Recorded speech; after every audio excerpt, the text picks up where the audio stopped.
Hello बच्चों, let's see this question. The question says read the following extracts and answer the questions that follow in one or two lines each. Question में हमसे बोला जा रहा है कि नीचे दिए गए एक्सट्रैक्ट को पढ़ें और उसके क्वेश्चंस को आंसर करें एक या दो लाइन में. Extract is out of the experience of an extraordinary human disaster that lasted too long must be born a society of which all humanity will be proud. मतलब ये जो एक्स्ट्रा ऑर्डिनरी ह्यूमन डिजास्टर है, मतलब जो ordinary नहीं है, मतलब कि यहाँ पे सीधे सीधे रेशियल डिस्क्रिमिनेशन की बात हो रही है. इस एक्सपीरियंस से ये लगता है कि ये अब ज्यादा दिन नहीं चलेगा और इसकी वजह से अब एक ऐसी सोसाइटी पैदा होगी जिसपे इंसानियत को गर्व होगा. Here, the key concept is non-racial society is going to take birth.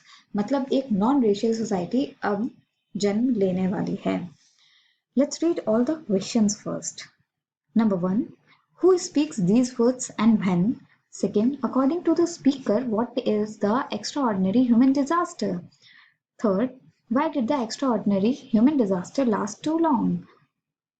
Fourth, what type of society does the speaker expect to be born out of this extraordinary human disaster? Let's read the first question. यहाँ पर ये शब्द किसने बोले और कब? Solution to this question is Nelson Mandela is the speaker of these words. He is speaking these words in his speech in amphitheater during inaugural ceremony. तो यहाँ पर नेल्सन मंडेला जो है वो स्पीकर हैं इन शब्दों के और वो ये सारी चीजें तब बोल रहे हैं तब वो एम्फी थिएटर में इनॉग्रेशन सेरेमनी में अपनी स्पीच दे रहे थे. सेकंड क्वेश्चन, स्पीकर के अकॉर्डिंग एक्स्ट्राऑर्डिनरी ह्यूमन डिजास्टर क्या है यहाँ पर? Solution to this question is apartheid regime based on racial discrimination and segregation was an extraordinary human disaster. तो यहाँ पर जो एपार्थाइड रिजाइम था जिसका बेस था रेशियल डिस्क्रिमिनेशन, मतलब कलर बेस्ड डिस्क्रिमिनेशन और सेग्रीगेशन, लोगों को अलग करना, और ये सब एक एक्स्ट्राऑर्डिनरी ह्यूमन डिजास्टर था.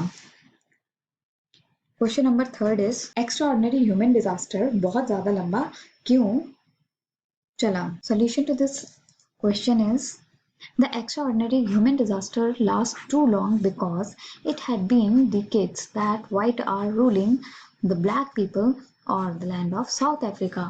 और वो एक्स्ट्राऑर्डिनरी ह्यूमन डिजास्टर मतलब रेशियल डिस्क्रिमिनेशन इतना लंबा इसलिए चला क्योंकि जो व्हाइट्स थे वो बहुत टाइम से डिकेड से साउथ अफ्रीका के लैंड पर राज कर रहे थे over the black people. Solution to the fourth question, speaker कैसी सोसाइटी की इच्छा कर रहे हैं कि अब ऐसी सोसाइटी पैदा होगी इस एक्स्ट्राऑर्डिनरी ह्यूमन डिजास्टर की वजह से? Solution to this question is a new democratic and non-racial society was going to take its birth and that's what the speaker is expecting about his country. तो यहाँ पर जो नई कंट्री पैदा होकर निकलेगी वो एक न्यू डेमोक्रेटिक कंट्री होगी और नॉन रेशियल होगी, किसी भी डिस्क्रिमिनेशन से मुक्त होगी. ऐसी कंट्री का अब जन्म होगा और जिसपे सारी इंसानियत भी गर्व करेगी. I hope you understood it well. Best of luck. Thank you.